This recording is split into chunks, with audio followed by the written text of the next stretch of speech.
Assalamualaikum warahmatullahi wabarakatuh.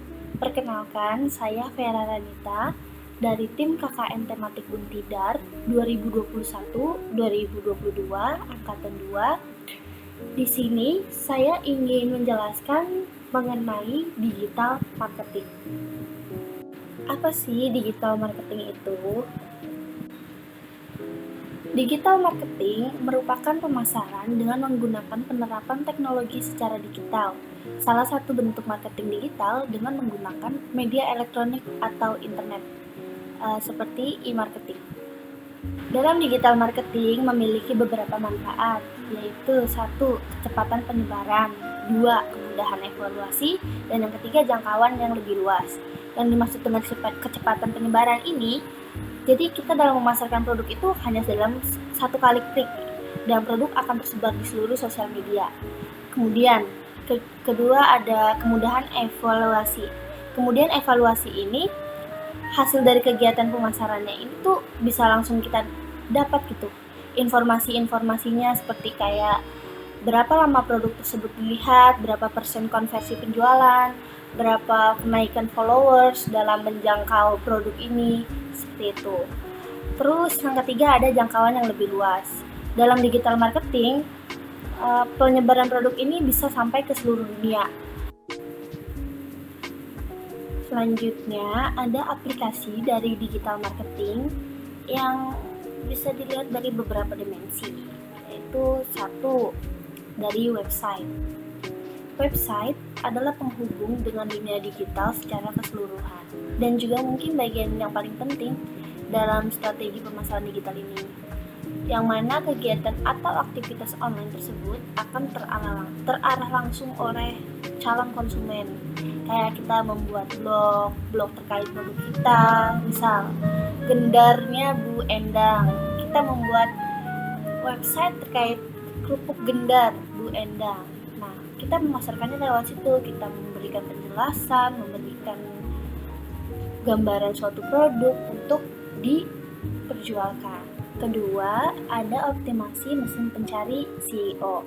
Yang dimaksud dengan optimasi mesin pencari ini adalah bagian dari website yang mudah ditemukan oleh user internet, atau saat kita mencari kerupuk gendar misalnya, langsung keluar kerupuk gendarnya Bu Endang. Nah, itu yang dimaksud dengan optimasi mesin pencari. 3. Ada periklanan berbasis klik pencarian berbayar atau PPC advertising, pay per click.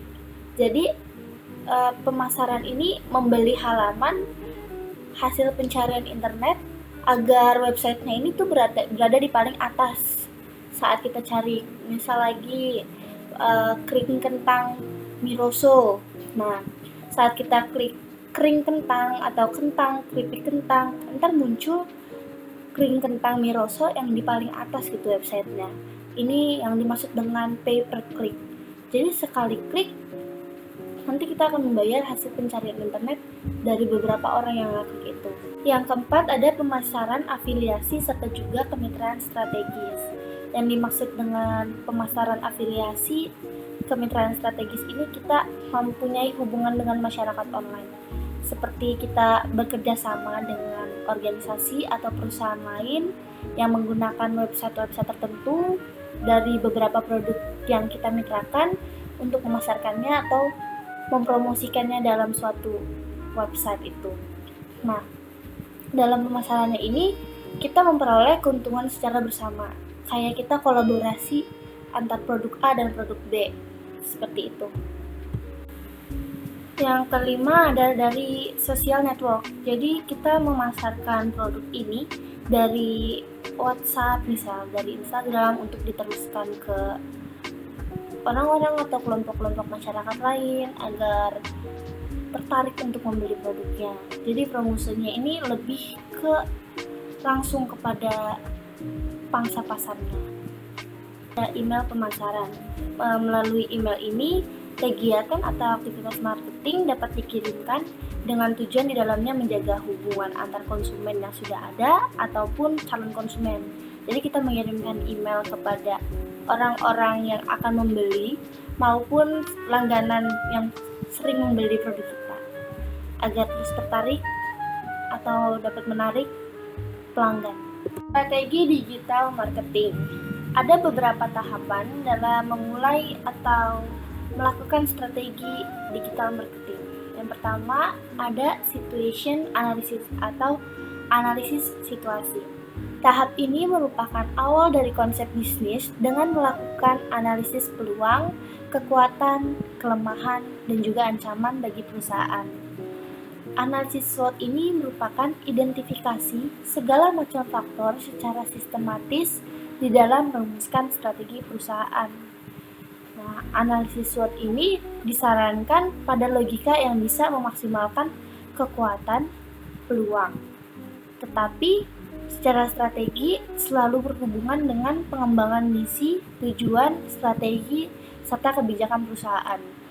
Dengan adanya perencanaan strategi, kita dapat menganalisis faktor-faktor strategi perusahaan di dalam kondisi yang saat ini terjadi.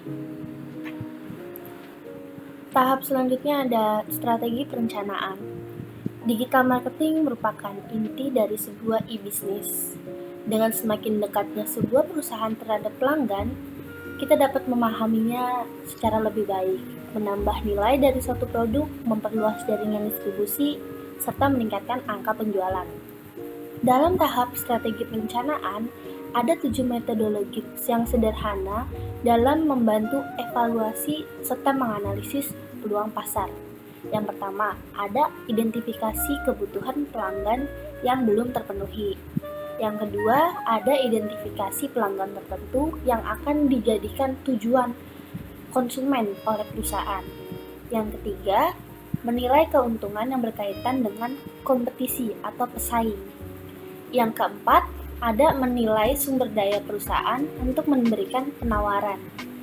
Yang kelima, menilai kesiapan pasar akan teknologi.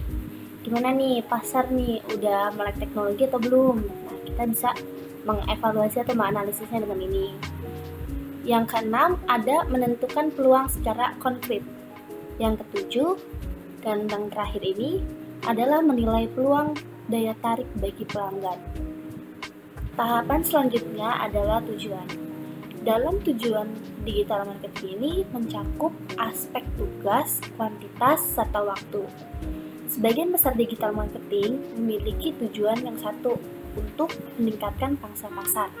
Yang kedua, meningkatkan jumlah komentar atau ulasan dari sebuah blog atau website untuk meningkatkan pendapatan penjualan. Yang ketiga, mengurangi biaya promosi. Yang keempat, mencapai tujuan dalam meningkatkan kesadaran merek. Yang kelima, meningkatkan ukuran dari followers atau yang melihat iklannya. Yang keenam, mencapai tujuan customer relation management, seperti misalnya meningkatkan frekuensi pembelian, kepuasan pelanggan, atau juga referensi pelanggan. Yang ketujuh, ada memperbaiki manajemen rantai supply, seperti dengan meningkatkan koordinasi anggota, menambah mitra, atau meningkatkan tingkat persediaan. Next, ada rencana pelaksanaan. Pada tahapan ini, perusahaan memutuskan tentang bagaimana cara mencapai tujuan melalui strategi yang efektif dan juga kreatif. Nah, perusahaan ini memilih bauran pemasaran, strategi manajemen, dan juga strategi lain untuk mencapai tujuan rencana, serta kemudian menyusun rencana pelaksanaannya. Perusahaan memeriksa di dalam suatu organisasi ini atau memastikannya kalau pemasarannya sudah tepat di tempat pelaksanaan, seperti dalam penyediaan aplikasinya seperti apa, terus juga struktur dari pemasarannya seperti apa, itu dalam rencana pelaksanaannya. Kemudian tahapan budget atau anggaran. Budget atau anggaran ini merupakan rencana tertulis tentang kegiatan suatu organisasi atau perusahaan yang dinyatakan dalam satuan uang atau satuan barang dan jasa. Kunci dari perencanaan strategis adalah mengidentifikasikan hasil yang diharapkan dari suatu adanya pemasaran atau investasi ini. Selama pelaksanaan rencana, pemasar atau pemasaran ini harus terus memantau pendapatan aktual, serta juga biaya dalam melihat hasil yang sudah dicapai. Untuk mendapatkan informasi anggaran, kita harus memperhitungkan atau mempertanggungjawabkan terkait dengan perkiraan pendapatan, manfaat tidak terwujud, penghematan biaya, dan biaya e-marketingnya seperti apa. Dan tahapan terakhir adalah rencana evaluasi. Dalam perencanaan serta juga pelaksanaan digital marketing, keberhasilannya bergantung pada evaluasi yang terus-menerus. Jenis evaluasi tersebut tergantung pada tujuan rencana. Nah, dalam menentukan hasil pemasarannya, perusahaan dapat memakai balance scorecard dalam mengukur kesuksesan dari program digital marketing. Kita itu melihat apakah program digital marketing ini cocok sesuai dengan tujuan perusahaan atau enggak. Cara memulai digital marketing. Dalam memulai digital marketing, kita memerlukan beberapa langkah-langkah, yaitu 1. Menyiapkan alat yang dipakai untuk melakukan pemasaran. Beberapa alat bantu yang kita gunakan itu kayak website, akun media sosial, Instagram, Facebook, atau WhatsApp bisnis. Terus ada identitas brand atau produk, unggahan blog, jejak online kayak review, ulasan dari pelanggan. Nah, dalam dunia digital marketing ini, alat bantu itu tuh sebagai aset yang kita miliki. Jadi, aset tersebut harus diurus dengan baik. Yang kedua, menyiapkan konten yang menarik perhatian pembeli serta shareable. Konten bisa berupa foto, video, tulisan, atau lainnya. Nah, dalam konten video, sebaiknya menggunakan durasi yang singkat, karena kalau kepanjangan yang ada tidak menarik perhatian pembeli. Dalam pemasarannya juga, kita harus menentukan target pasar dan menyesuaikan juga konten apa sih yang sesuai dengan target pasar kita. Yang ketiga, kita dapat memulai unggahan dan mengevaluasi setiap unggahan yang kita miliki di sosial media. Kita harus menentukan mana sih feedback yang baik. Nah, kita tuh harus fokus pada feedback yang baik tersebut agar bisnis ini dapat berkembang. Dan yang terakhir, di langkah keempat, kita ini harus masuk atau bergabung dengan forum marketplace publik. Usahakan profil bisnis kita itu bagus, karena orang ini kan akan melihat citra brand kita dan akan memberikan pengaruh yang baik juga kalau kita mempunyai profil bisnis yang bagus. Penjelasan terkait digital marketing, kurang lebihnya mohon maaf. Wassalamualaikum warahmatullahi wabarakatuh. Terima kasih.